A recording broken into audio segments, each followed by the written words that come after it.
Salud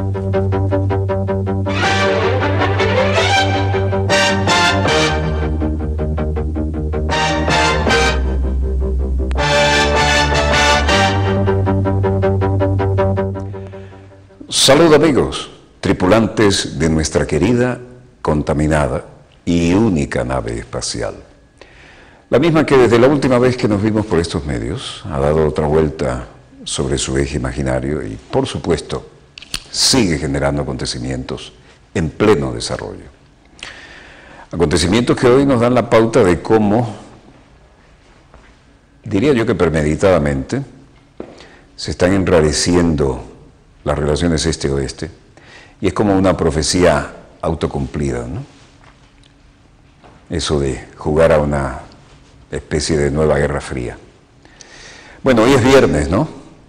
Gracias a Dios es viernes.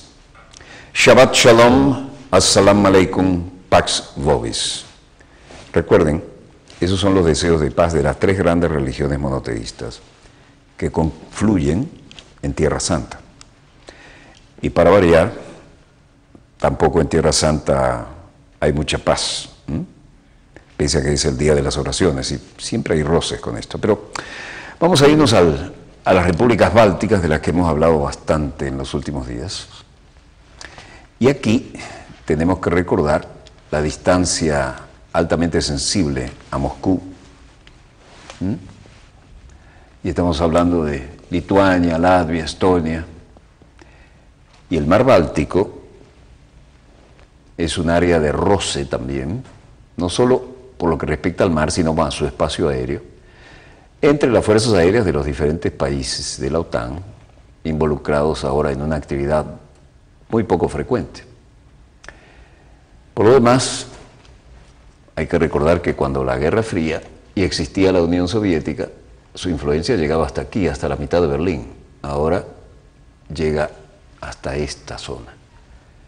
Pero los roces, sobre todo en la utilización del espacio aéreo, aparte de alguna eventual utilización de algún submarino, los suecos ya nos hicieron saber algo de eso. Los roces en la utilización del espacio aéreo están siendo noticia cercana a lo preocupante.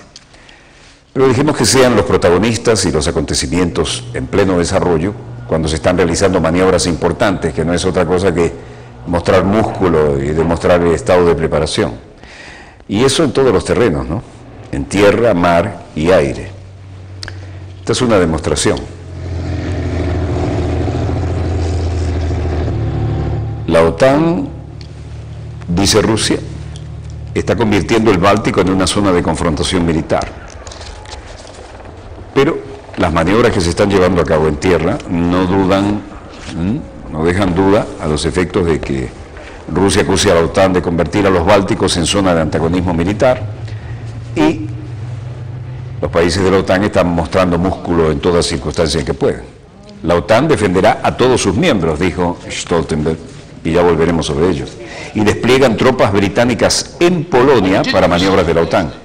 1.350 efectivos, más de 100 blindados, y Varsovia reclama la presencia directa de las tropas de la OTAN en su territorio, bajo el pretexto de una supuesta amenaza rusa que a su vez considera el aumento de bases y fuerzas de ese bloque fuera de sus fronteras como un peligro para la seguridad rusa. Aquí, en Sovietosov, Polonia, la concentración en las maniobras era interesante. Los blindados Challenger 2 y los transportes blindados de tropa, más de 300 vehículos blindados fueron desplazados para estas maniobras con los británicos y 1.350 tropas como mínimo.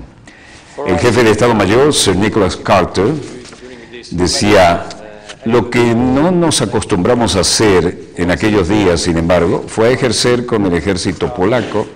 La diferencia aquí, por supuesto, lo están haciendo con el ejército polaco, y eso es una gran oportunidad para nosotros, y todo el mundo ha aprendido mucho el uno del otro.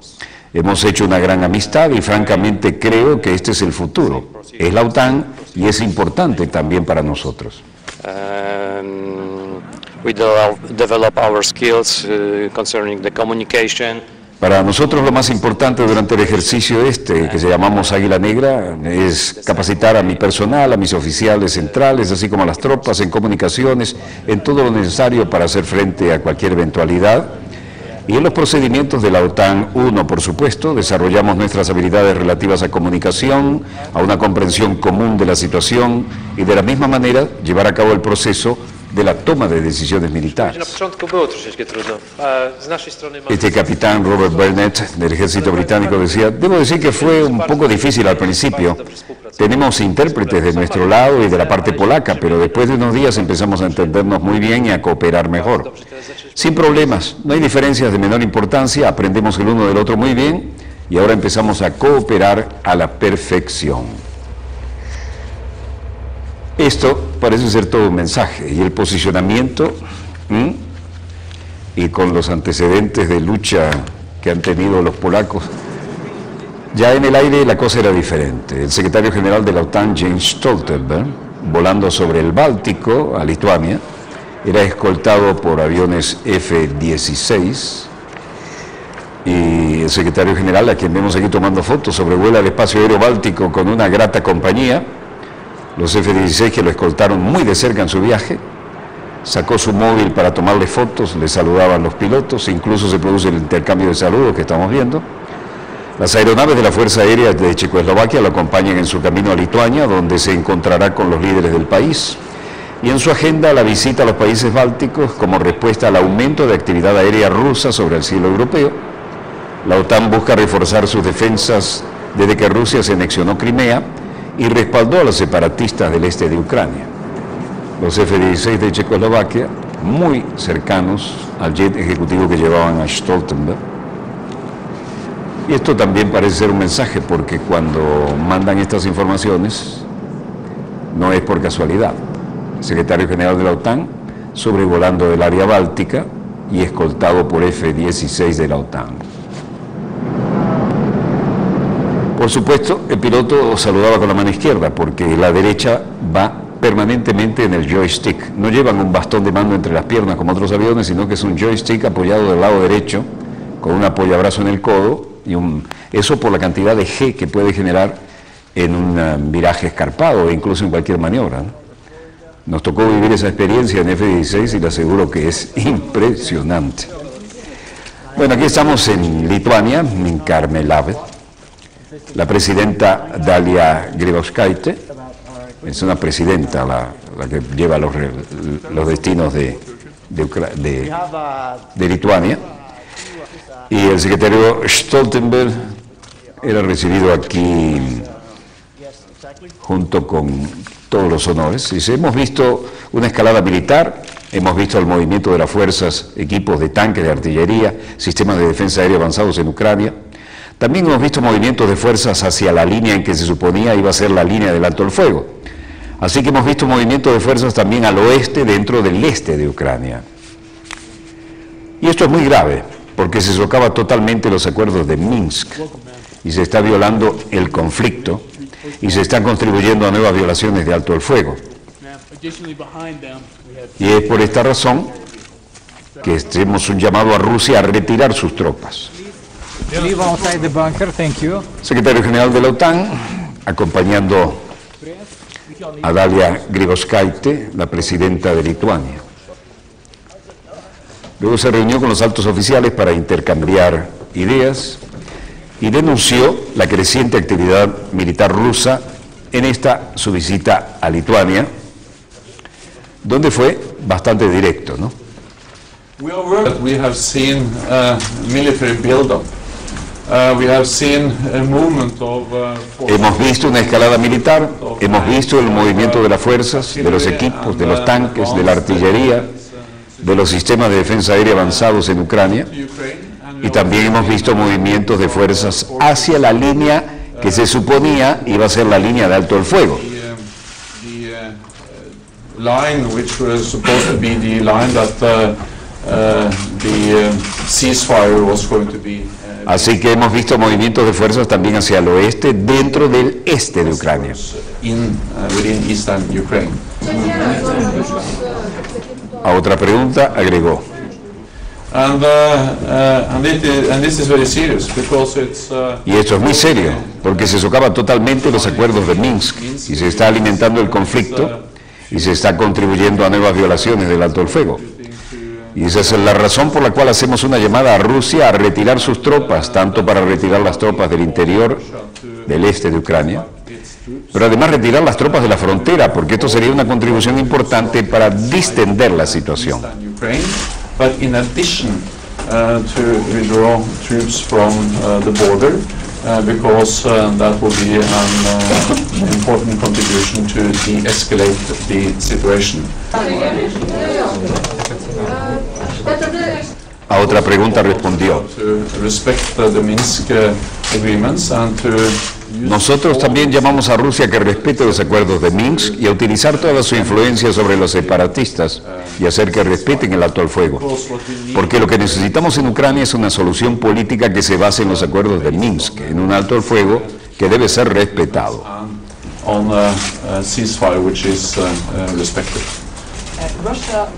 Por su parte, la presidenta lituana, Dalia Grybauskaitė, decía: todos vemos que nuestro vecino Ucrania está actuando de una manera que ningún país que valora sus propias obligaciones y los acuerdos que firmó debería ser una actuación a nivel internacional.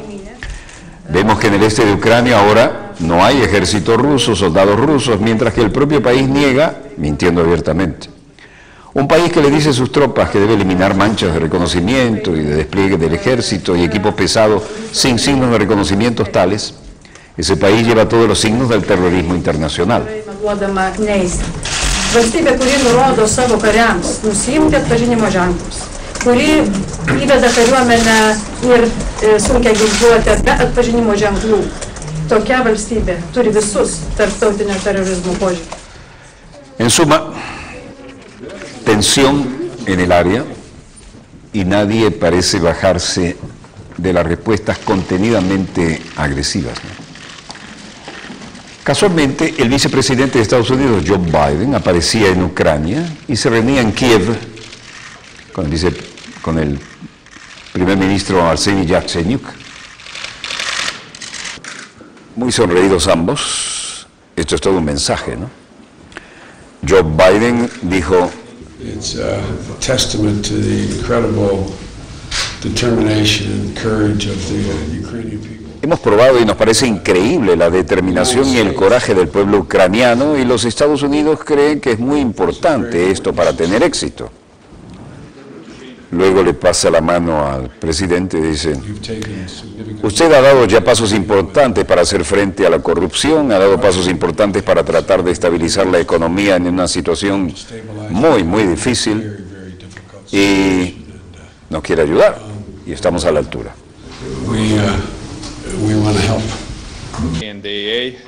Queremos ayudar, y Biden dijo que la vicepresidencia de Estados Unidos ha viajado a la capital ucraniana coincidiendo con el aniversario del inicio de las multitudinarias manifestaciones populares contra el gobierno prorruso de Viktor Yanukovych. En su visita, el vicepresidente estadounidense depositó unas flores en el monumento a los manifestantes fallecidos durante la revuelta popular que concluyeron con el derrocamiento de Yanukovych, y además, después de este gesto, se reunió con el primer ministro ucraniano Arseniy Yatsenyuk, como vimos. Su limusina súper blindada, y se reúne Biden con el presidente de Ucrania, Petro Poroshenko. Dice que Estados Unidos podría participar en las negociaciones para la resolución de la crisis de Ucrania. Estados Unidos estudiará intervenir en las negociaciones para lograr una solución al conflicto del este de Ucrania, si así se lo pide el propio Petro Poroshenko, aunque esto lo anunció un alto cargo de la administración estadounidense.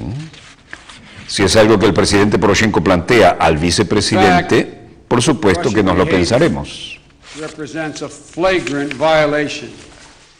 Y Biden dijo: de hecho, el comportamiento de Rusia representa una violación flagrante de los principios fundamentales de nuestro sistema internacional, por lo que la comunidad internacional ha respondido con una sola voz para amplificar su voz. Señor presidente, la voz de todos los ucranianos que ayudan a los ucranianos a defender su soberanía y la de su seguridad y la seguridad de su nación. We've seen more provocative action. Y luego, siguiendo con la descarga, dijo, hemos visto las acciones más provocativas, de más flagrante desprecio por el acuerdo que se firmó no hace mucho tiempo por parte de Rusia, y en tanto que continúa Rusia, enfrentaremos el aumento del costo y el costo de esas acciones con un mayor aislamiento. Es bastante sencillo y simple, no es el camino para cambiar todo. Y tuvo después el desparpajo de dirigirse a Putin, dijo, haga lo que acordó hacer, señor Putin. What I can guarantee is that so long as Mr. President, Lo que puedo garantizar es el fin, señor presidente, a que usted y sus colegas puedan mantener la fe en su compromiso de construir una vida más democrática y próspera. Usted nunca estará solo. Los Estados Unidos estarán a su lado will be at your side, como su pareja y su amigo. partner, and your friend. Bueno, si esto no parece un discurso de la Guerra Fría, díganme qué es, ¿no? Мирний процес нам потрібен. Poroshenko, que demuestra en su rostro las preocupaciones, dice, no fue tan agresivo. Dijo, necesitamos un proceso de paz como nunca antes. Ucrania se adhiere firmemente a todos los compromisos que asumió durante la firma del protocolo de Minsk y el memorándum de Minsk. Y nosotros tenemos la idea común de que será el formato básico de que todas las partes se adhieran y vamos a hacer todo lo posible para asegurarlo. Забезпечити. ¿Qué sale de todo esto? Que Poroshenko y Biden abogan por el diálogo con los separatistas prorrusos. Hemos llegado al consenso total que el formato más aceptable para garantizar el proceso de paz son las negociaciones en base a Minsk. Y esta, la residencia de la Cancillería en Moscú. Lavrov se reúne con el canciller saudita, el príncipe Saud al-Faisal. Este caballero, cuando era embajador en Washington, era gran playboy, es un ex piloto de caza además, pero parece que el almanaque le ha cobrado bastante, ¿no? Está desconocido, no es el que conocimos acá en Venezuela, ¿no? Bueno, Sergei Lavrov decía, en cuanto a la situación en el Medio Oriente y las relaciones bilaterales, también compartimos la opinión acerca de la situación en el ámbito de la energía y estamos de acuerdo a continuar nuestra cooperación en el campo de la energía y en temas relacionados con el estado de los mercados petroleros. Todo el mundo se está preocupando por el tema de los niveles del costo del barril de petróleo y cómo está fluctuando extrañamente. О ситуации в энергетической сфере, договорились продолжать наше сотрудничество по энергетике и по вопросам, касающимся состояния. Y estamos relacionados con el estado de los mercados de petróleo, compartimos la situación sobre los cambios en la energía. Ситуации на нефтяном рынке. Y en cuanto a la situación del mercado de petróleo, la posición nuestra y la de Arabia Saudita es que el precio debe ser determinado por el mercado, donde la oferta y la demanda jueguen un verdadero papel decisivo. Y nosotros y nuestros socios sauditas estamos en contra del mercado afectado por algunos esquemas políticos o geopolíticos. Parece que entendieran algunas de las denuncias hechas, entre otras, por el gobierno de Venezuela, ¿no?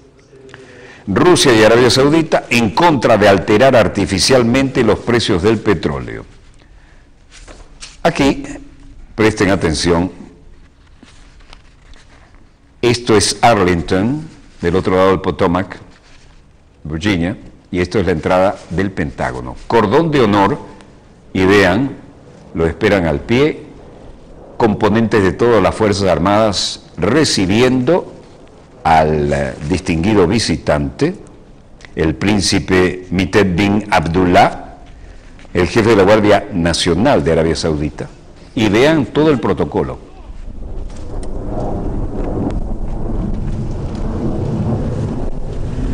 Presten atención a esto, ¿no? Cuando llegó el ministro de Defensa de Israel, lo dejaron solo y entró directo. Vean esto.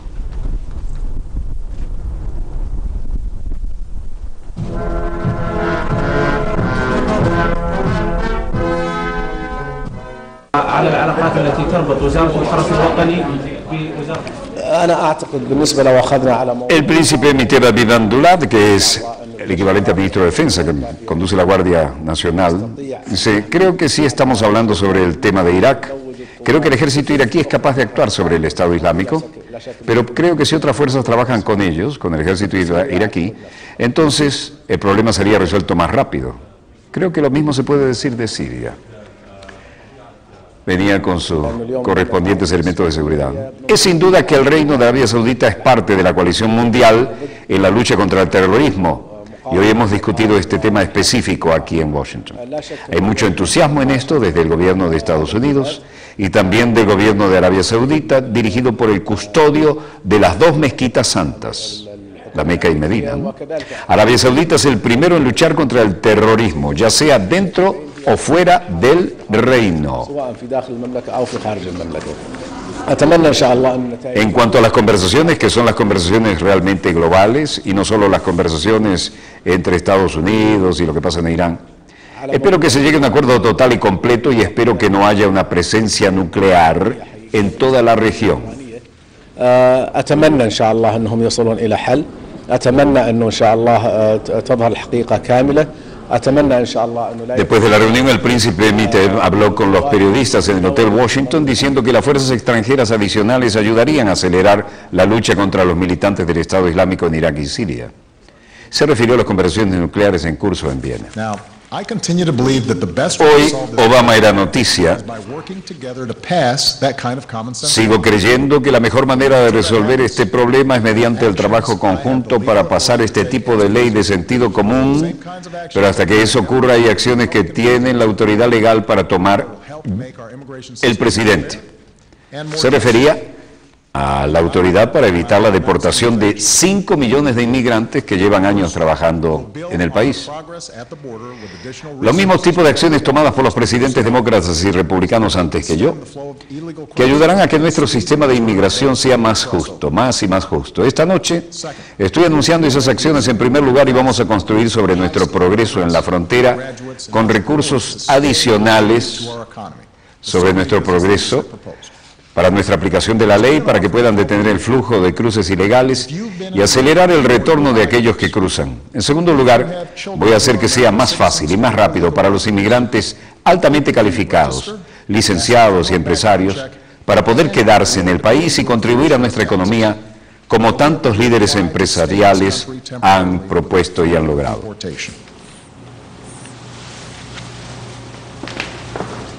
El presidente se basó hoy en su autoridad legal al anunciar la adopción de medidas ejecutivas que eviten la deportación de 5 millones de inmigrantes durante los próximos 3 años. Y aquí se jugó una carta bien interesante, porque todo esto lo habían anunciado como propaganda de campaña electoral muchos, y él también, pero ahora sí metió el dedo en el ventilador. Y esto va a tener algún efecto, porque además necesita toda la ayuda que pueda si quiere ser reelecto.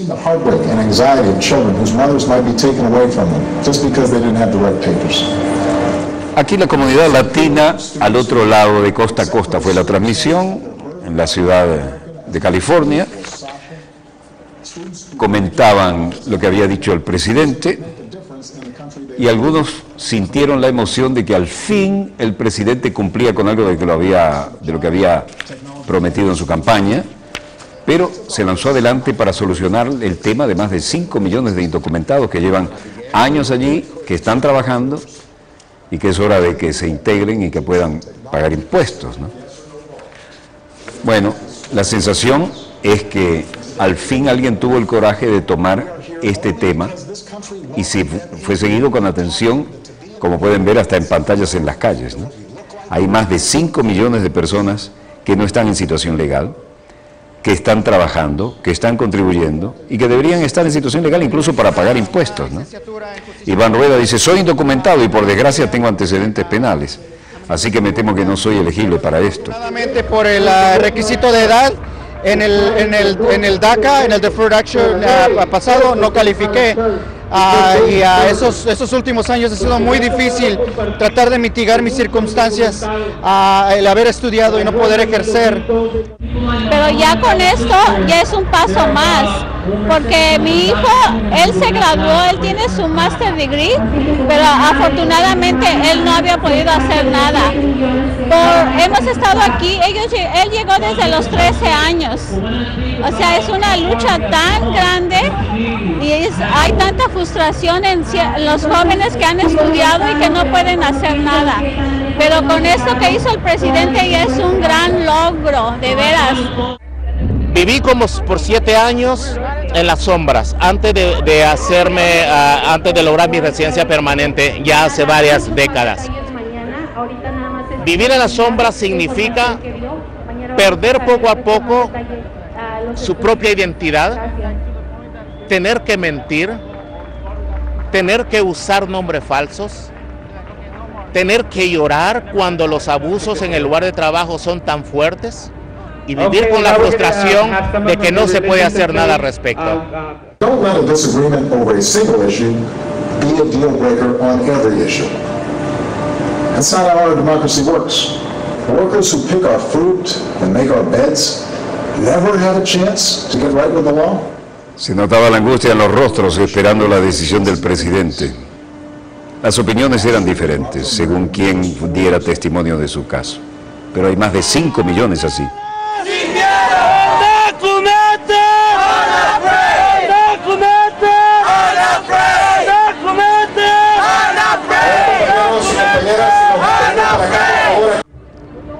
No dijo nada, absolutamente nada. Es lo mismo que ha dicho anteriormente. Las mismas mentiras.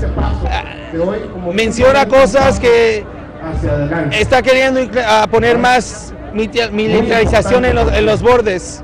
Ese dinero pueden usar en otras cosas, en las escuelas.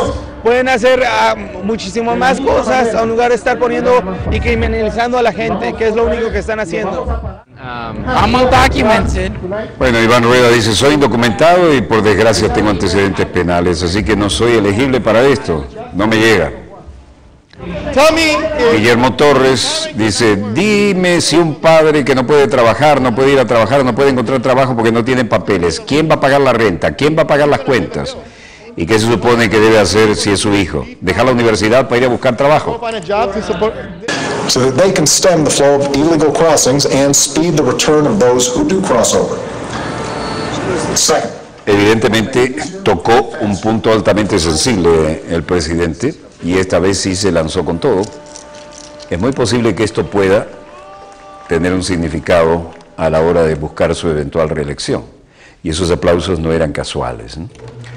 Más de 5 millones de personas que están en un limbo y que necesitan, entre otras cosas, estar legalizados para trabajar, no en las condiciones de maltrato que frecuentemente reciben, pero además podrían pagar impuestos, ¿no? Y eso sí le interesa a cualquier gobierno. Bueno, veamos cómo están los mercados. El precio del crudo venezolano a la baja en $68.97. Sin embargo, la cesta OPEP sube a $74.36 y el West Texas también sube a $76.31. Como nuestra cesta es el promedio de los tres, salimos mejor. Brent del Mar del Norte, 79,68 al alza. El oro llega a $1.200.90 la onza Troy. En la misma tendencia el café pasa de 190 a $191.38. Baja levemente el cobre, que cierra en $6.688 redondos. Y el precio del níquel sube 16.175 la tonelada, buena noticia para nuestros productores. Y como nos pidieron de tantas latitudes de la patria grande la cotización de soja, aquí volvemos con ella. 381,77 la tonelada. El euro 1,24 estable frente a la divisa estadounidense y estamos en la hora exacta de un corte. Volvemos de inmediato con más acontecimientos en pleno desarrollo. No se los pierdan, están muy interesantes. Ya volvemos.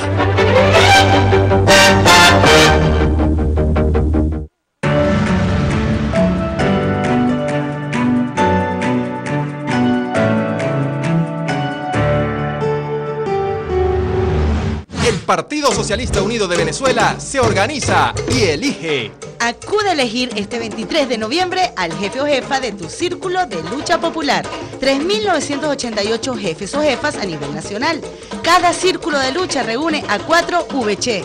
Participa este 23 de noviembre para construir desde ya la victoria popular del 2015. El domingo va a salir a votar el pueblo chavista inscrito en el PSUV. Vota.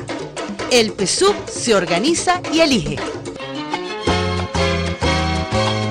Bueno, familia, esto es una historia verdadera. En la obra a la que dieron vida, expectantes al lado del camino, solo querían alzar su brazo y saludar, pero su compañero obrero los sorprendió. Vamos a saludar a gente, ¿vale? A los Juanes albañiles. ¿Cómo está la lucha? Juan Albañil, el edificio que levantaste. Le contaron de su trabajo, de su día a día para cumplir responsablemente. Aquí ya tengo 15 años con esta empresa. ¿Qué parte de Caracas? Petare.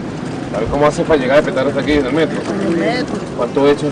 Yo vengo de Valle Fresco, los lados del Maricho. O sea, tú echas como 2 horas para llegar aquí. ¿Y a qué hora tienes que entrar? A las 7. Tú vienes a las 5. Salgo a las 4. Te levantas a las 4. Tú pagas 35 por el día y 1.50 por el metro. Un desbalance, una locura, ¿verdad? Y entre la conversación, detalles de vida y las propuestas. ¿Y más bien Petare? ¿También allá? ¿Qué edad tienes tú? ¿Estás estudiando? Yo nada. ¿Dejaste de estudiar? ¿Hasta aquí llegaste?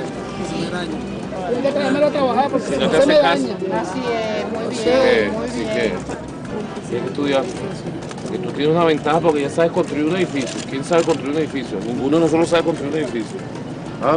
Ni en Lego pues jugando. ¿Estás de acuerdo? ¿Lo vas a hacer? ¿Seguro? Seguro.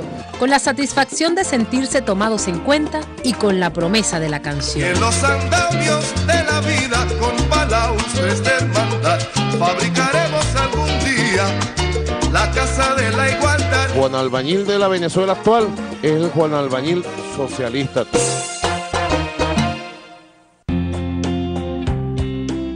Casi 200.000 libros sobre economía y ciencias afines. Base de datos en línea. Áreas adecuadas para la consulta y el estudio.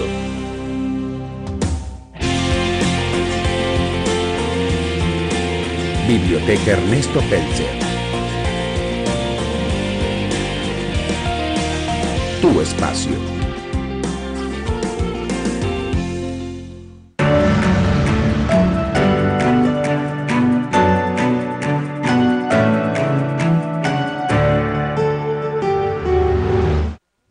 Volvemos con más acontecimientos en pleno desarrollo.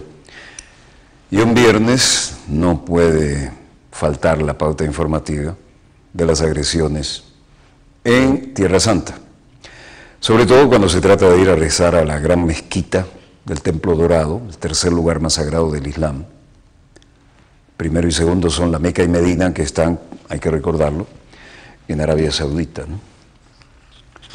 La Meca y Medina están bajo la protección de la corona saudita y el tercer lugar más sagrado es el Monte del Templo, ¿no? El Templo de la Cúpula Dorada en Jerusalén. Cada viernes los palestinos quieren ir a rezar allí como corresponde y la policía, según como estén las cosas, dice, bueno, hoy solo pasan los mayores de 50 o hoy no pasan, y con los recientes hechos de sangre y sobre todo con el atentado en la sinagoga, esto está sumamente tenso, como cabía esperar en el viernes siguiente a esos acontecimientos. Dejemos que sean ellos precisamente y los protagonistas, los acontecimientos en pleno desarrollo, los que nos demuestren cómo es esto de querer ejercer la paz en la oración, el Shabbat Shalom, el Salam Aleikum, en Tierra Santa, el Domo Dorado, la explanada de las mezquitas, junto al Muro de los Lamentos. Para los judíos allí estaba el Templo de Salomón. Para los cristianos que también somos dolientes del caso, esto también es algo muy importante.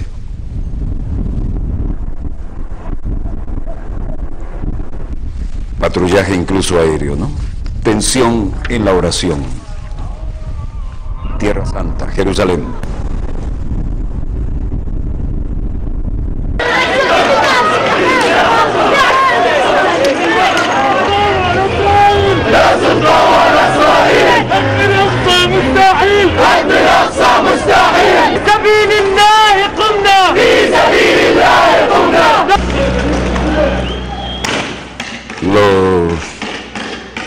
40.000 fieles musulmanes franquearon las puertas de la explanada por segundo viernes consecutivo después que el gobierno israelí suspendiera las medidas de restricción. Colmaron la mezquita de Al-Aqsa y las mujeres la de la cúpula de la Roca, indicó Amar Kuzainin, responsable del lugar. Los policías israelíes dejaban pasar hombres y mujeres y niños sin límite de edad esta vez, limitándose a controlar a algunos individuos al azar para verificar si tuvieran permiso de estar presentes en Jerusalén. Luego, como de costumbre, los roces que terminan en esto.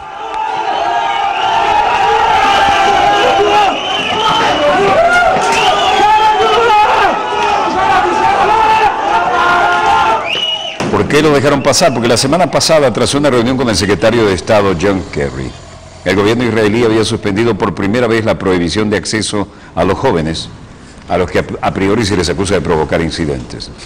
El objetivo era bajar la tensión. A pesar del ataque del martes contra una sinagoga en la que murieron 5 israelíes, el gobierno permitió este viernes el acceso a todos los fieles. La explanada, tercer lugar santo para los musulmanes y el sitio más sagrado para los judíos, está en el centro de las tensiones y afecta a Jerusalén, Israel y Cisjordania ocupada.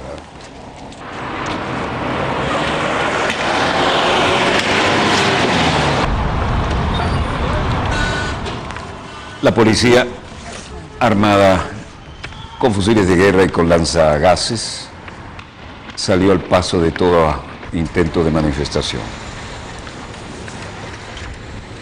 Más de lo mismo, pero un poco más dramático.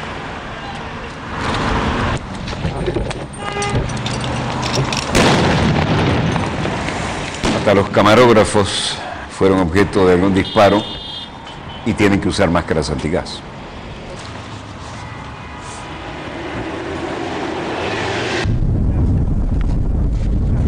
Esta imagen pacífica, casi una postal, tiene la contracara que les acabamos de mostrar.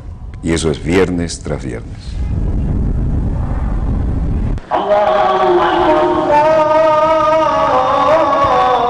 Los que logran llegar a la explanada rezan cara a la Meca.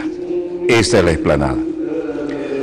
Recuerden que aquí vino con mucho guardaespaldas Sharon y provocó las intifadas, ¿no? Ismail Haniyeh, líder de Hamas, dice: lo que sucedió en Jerusalén es una respuesta normal a los crímenes llevados a cabo por la ocupación sionista y que está conectado con el derecho a la defensa de Jerusalén como capital del Estado palestino y el derecho a defender la mezquita sagrada de Al-Aqsa y de los musulmanes y los sitios cristianos.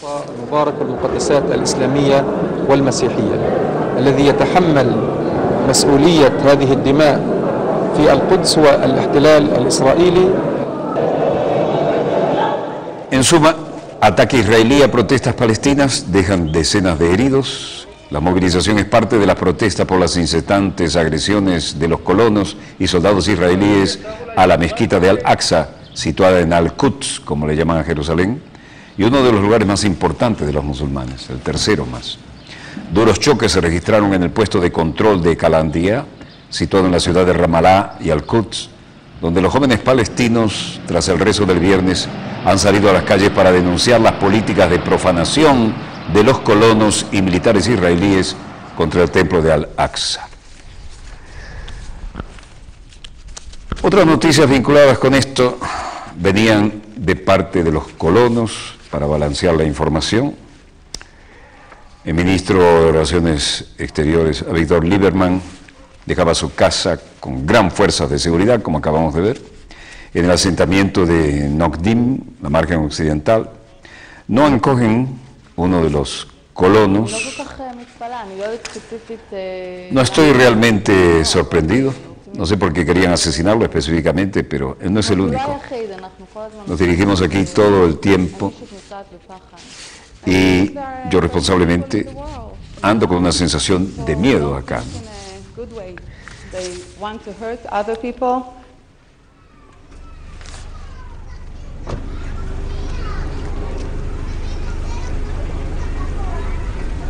Al parecer, la inteligencia israelí reveló un plan de Hamas para matar al canciller israelí Lieberman. Planean asesinar al ministro de Exteriores, Avigdor Lieberman, según ha informado este jueves las Fuerzas Armadas, el Shin Bet y la policía en un comunicado conjunto. De acuerdo con las fuerzas hebreas, una célula de Hamas en Belén planea matar a varios altos cargos israelíes, el primero de ellos Lieberman, lanzando granadas propulsadas por cohetes contra sus vehículos. ليس لدينا معلومات حول هذا الموضوع، وهذه أخبار مصدرها ما زال الإسرائيليون، وأنا أعتقد بأن الحركة تنتظر حتى تتكشف الحقيقة المتعلقة بالخلية والمهمات الموكلة إليها، لأن هذا أمر يخص الجهاز العسكري إذا ما كان هناك اتجاهات. El movimiento de resistencia islámica tiene sus acciones contra Lieberman, a quien vemos aquí como ministro de Relaciones Exteriores. Ismail Haniyeh decía que no tenemos ninguna información específica sobre este complot del que están hablando. Lieberman se encontraba con Frank-Walter Steinmeier, siguiendo con la agenda internacional, y a todo esto la inteligencia israelí confirmaba que tienen un plan de que jamás quería matar a Lieberman. Lieberman, como único jefe que vive en Cisjordania, es un blanco fácil. Vive en el asentamiento judío de Gush Etzion, cerca de Belén, por lo que esta célula de Hamas podría observar su convoy de seguridad circular por Jerusalén. Bueno, y aquí Viena, Austria, el Palacio de Coburg, conversaciones sobre la situación en Irán, el Palacio de los Espárragos, como le llamaban por la cantidad de columnas que tiene en el frente, ¿no? Kerry ha decidido quedarse una noche más en Viena para seguir negociando con Irán. Secretario de Estado decidió permanecer por ahora en Viena para seguir negociando con su homólogo iraní, Mohammad Javad Zarif, un acuerdo que ponga fin al conflicto nuclear en Irán. El portavoz del Departamento de Estado, Jim Psaki, confirmaba el comunicado de Kerry, se quedará durante la noche en la capital austríaca y no viajará como estaba previsto a París. Varios encuentros de todo tipo y con diferentes interlocutores, entre ellos al menos 2, de Kerry y Zarif, se sucedieron hoy en el lujoso hotel que les mostrábamos del centro de Viena, histórico por lo demás, que acoge las negociaciones. En medio de la creciente tensión y expectativa tras un año de intensas negociaciones, pareció hoy tomar forma la posibilidad de un acuerdo antes de la fecha límite.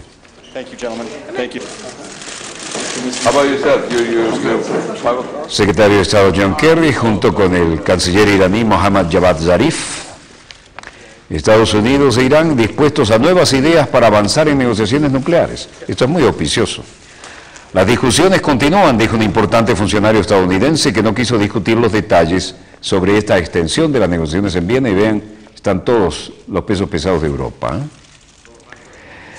Kerry, Wendy Sherman, Fabius, Laurent Fabius, ex enviado de Catherine Ashton, todo el mundo acá. Representantes occidentales en las conversaciones nucleares de Irán se reunieron en Viena hoy viernes con el ministro de Relaciones Exteriores iraní Mohammad Javad Zarif. Cancelaron planes para salir de los encuentros de 4 días antes de la fecha límite. La Secretaría de Estado, a través de John Kerry, el ministro de Relaciones Exteriores francés Laurent Fabius, aquí en pantalla, ministro de Exteriores británico Phil Hammond, el enviado de la Unión Europea Catherine Ashton, sostuvieron conversaciones en la ciudad de Palais Coburg, el histórico, uno de los tantos palacios que sirven para estos eventos, ¿no? Más temprano había anunciado Zarif que volvería a Teherán el viernes con una fuente cercana a las conversaciones, diciendo a Reuters que había planeado para discutir una propuesta que recibió delineando los principios fundamentales de un posible acuerdo sobre la eliminación de sanciones a Irán a cambio de restricciones de su programa nuclear. Un miembro de alto rango no identificado de la delegación iraní posteriormente le dijo a las agencias de noticias iraníes ISNA e IRNA que las conversaciones no habían llegado a un punto que requería Zarif.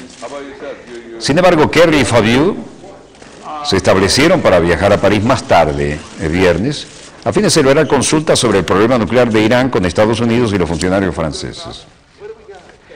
No estaba claro cuándo Kerry estará de regreso en Viena. Las autoridades francesas dijeron que Fabius tenía previsto regresar el fin de semana. En todo caso, pese a todo y en comparación, las fuentes hablaron bajo condición de anonimato y otros citaron las fuentes como están declarando aquí. Dijeron que importantes diplomáticos estadounidenses e iraníes preparaban ideas para ser enviadas a las capitales de sus respectivos países involucrados. Las discusiones continúan, dijo el importante funcionario estadounidense que no quiso discutir sobre detalles de las negociaciones en Viena. En todo caso, mejoran las perspectivas en comparación a cómo era el escenario hace unos días. Viena sigue siendo el epicentro y aquí las cosas tienen algunas perspectivas diferentes. Philip Hammond dijo, bueno, hemos tenido una serie de discusiones útiles, como he dicho, se trata de cuestiones muy complejas y todavía hay una brecha muy significativa y hay que tener las conversaciones técnicas necesarias. En Gillingham, en Inglaterra, Reino Unido, el partido líder de la independencia, Nigel Farage, decía, podría haber quedado aquí como diputado conservador si todo siguiera igual, pude haberme retirado, me quedaría una pensión parlamentaria muy generosa. Después de haber pasado 10 años luchando para ganar este asiento, opto por decir, ya no puedo vivir con absoluto la falta de sinceridad de David Cameron y este referéndum me parece falso, bombazo político.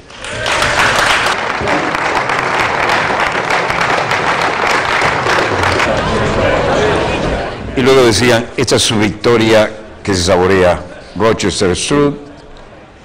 Bueno, creo que podemos ganar aquí, podemos ganar en todo el país. Si votan por el partido adecuado, esto es un golpe para el primer ministro de Gran Bretaña. El partido UKIP gana el segundo escaño parlamentario.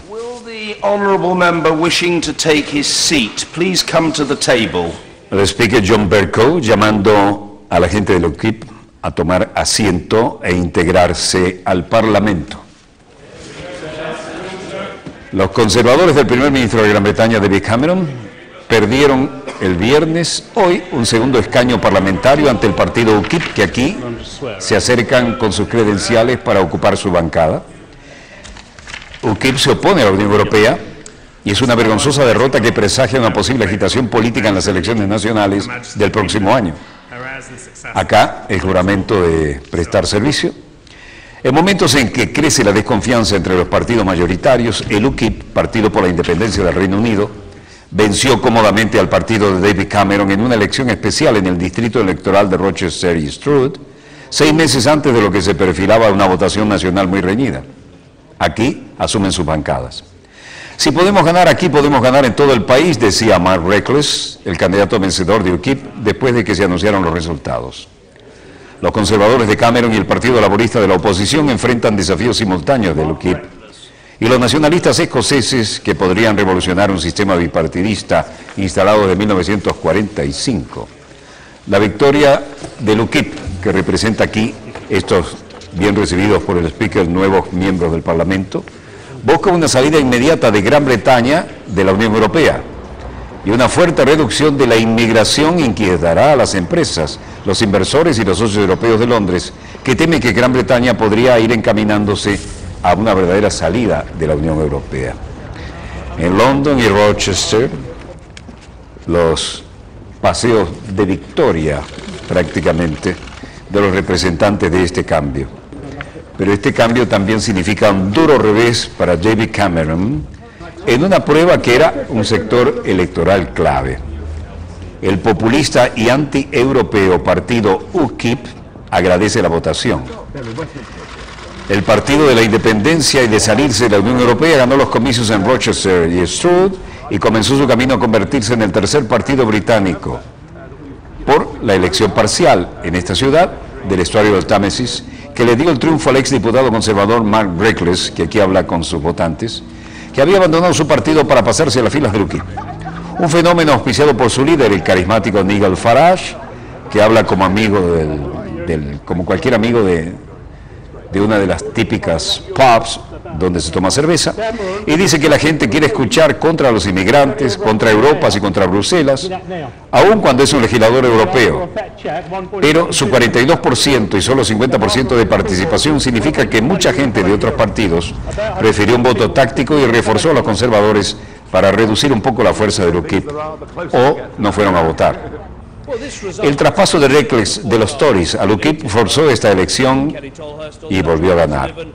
pero su triunfo traería más fugas de los conservadores. David Cameron, que estaba bastante tocado y estaba obviamente molesto, decía, bueno, este resultado estaba más cerca de lo que los meteorólogos predijeron y quiero felicitar a Kerry Thompson. Y permítame decir que estoy absolutamente decidido a ganar este asiento de atrás en las próximas elecciones generales, porque no sea un gobierno conservador, nada pondrá en riesgo nuestra recuperación y la media de Ed Miliband y de Downing Street. Y estoy muy decidido a que asegurarnos de que entregaremos nuevo gobierno con seguridad para Gran Bretaña. El expresidente de Francia, Nicolas Sarkozy, ha regresado a la política después de un retiro de 2 años y quiere renovar su partido de centro-derecha, la UMP, sin nombrando la próxima semana como su presidente. Frente a 2 rivales menos conocidos, Sarkozy es actualmente el favorito para ganar una votación el 29 de noviembre.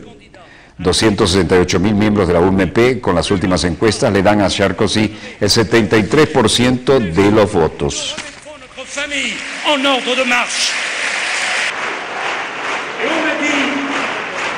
Estaremos de nuevo con este mandato en la marcha más rápido y la familia nuevo y de pie. Y será un gran proyecto político y esta es la razón porque soy candidato a la presidencia de nuestra familia política. El más claro mandato que me dan es el más rápido que vamos a obtener y estaremos de nuevo en pie. François dice, él dice las mismas cosas porque necesitamos gente que diga esas cosas, porque hoy tenemos un gobierno que no entendemos. Una vez que se hace esto, entonces se hace lo otro. Eso no es hacer política, por el contrario. Nicolas Sarkozy explicó sus políticas, que siguen siendo las mismas, y es lo que quieren los partidarios de la UMP, políticas como la explicó esta tarde, claras y decididas.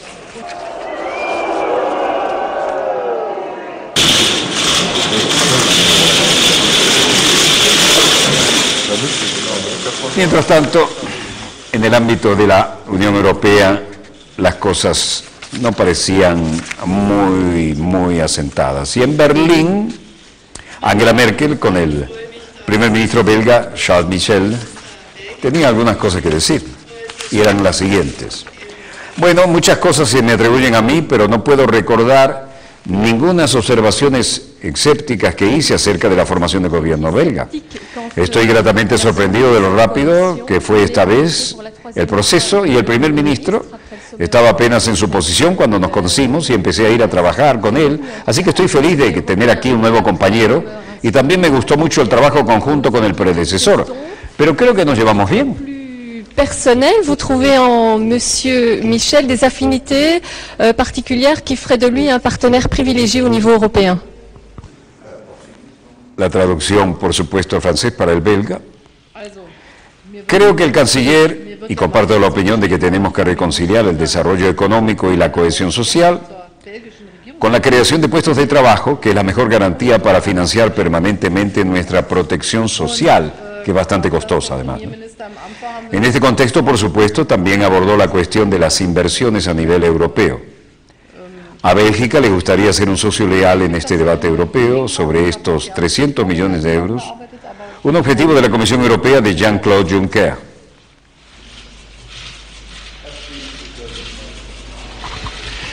Bueno, el hecho aquí, después de todas las traducciones que iban y venían, es que la canciller alemana dijo al primer ministro belga, Charles Michel, en Berlín, que estaba gratamente sorprendido por la rapidez con que se formó su gobierno.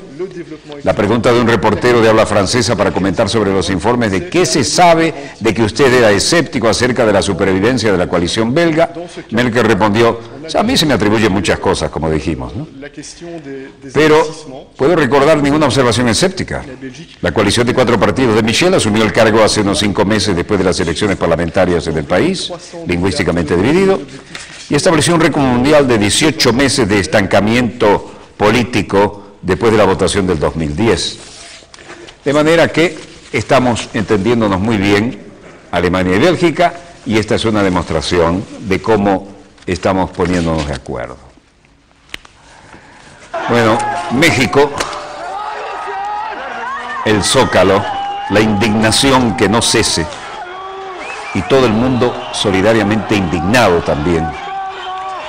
31 detenidos tras disturbios en el Zócalo capitalino. fueron detenidos anoche tras diversos enfrentamientos con la policía que ocurrieron después de la marcha y el mitin, que eran pacíficos. ¿Por qué? Por la increíble situación de los 43 estudiantes normalistas desaparecidos. Anoche, después del mitin, un grupo de jóvenes, varios encapuchados, se quedó en la plaza del Zócalo capitalino y comenzó a azuzar los elementos policíacos, quienes no tardaron en responder, como estamos viendo. El grupo buscaba llevar nuevamente al Palacio Nacional, pero esta vez no pudieron lograrlo. El mitin ya había terminado, pero seguía llegando gente al Zócalo cuando los jóvenes comenzaron los enfrentamientos con la policía. Primero los granaderos, luego la Policía Federal, después persiguieron a los agresores, incluso encapsularon a personas ajenas a las mismas y finalmente detuvieron a 31 personas. Todos fueron presentados ante el Ministerio Público, donde se les toma declaración. Algo poco frecuente. Anoche el jefe de gobierno del Distrito Federal, Miguel Ángel Mancera Espinosa, explicó que las autoridades tomaron la decisión de actuar cuando el grupo de jóvenes comenzó a atacar y lanzar objetos, entre ellos bombas Molotov, contra los policías. En la refriega, algunos grupos respondieron con piedras, como en el cruce de Tacuba y República de Brasil, donde quedó varada uno de los camiones de las autoridades. Convocan a un paro cívico para el 1 de diciembre y los padres de los 43 normalistas de Ayotzinapa llamaron a realizar el paro cívico. Esto realmente es increíble y no hay respuestas coherentes ni nada parecido en ese sentido. Rápidamente quiero mostrarles y acusar recibo de verdaderamente muy buenos libros que hemos recibido. Este, que se llama El Imperio del Terror, escrito por Alejandro Castro Espín, realmente es un análisis profundísimo de cómo se está manejando la política exterior. Y quiero mostrarles también este de Ciencia, Tecnología e Innovación, Desafíos e Incertidumbres para el Sur. Fidel Castro Díaz Valar es el autor, y esto representa un estudio muy profundo. Y también de Fidel Castro Díaz Valar, Ciencia, Innovación y Futuro. Este libro, que tiene realmente profundísimo estudio, merecería ser objeto de cualquiera que se encargue de estudiar ciencias. Queremos agradecer ese envío y despedirnos hoy, porque es viernes, gracias a Dios, es viernes, qué semanita. Volveremos el lunes, Dios mediante, cuando nuestra querida, contaminada y única nave espacial haya dado 3 vueltas sobre su eje imaginario y estemos aquí para contarles la pequeña y gran historia de las próximas 72 horas. Si hubiera alguna noticia de impacto a nivel de ella, estaríamos así de inmediato. Feliz fin de semana, no ingresen a las estadísticas, los esperamos allí el lunes. Desde el estudio 3 de Venezolana de Televisión y a nombre del equipo Dossier, se despide de ustedes Walter Martínez, productor y conductor del programa Dossier. Disponga usted de las cámaras, señor director.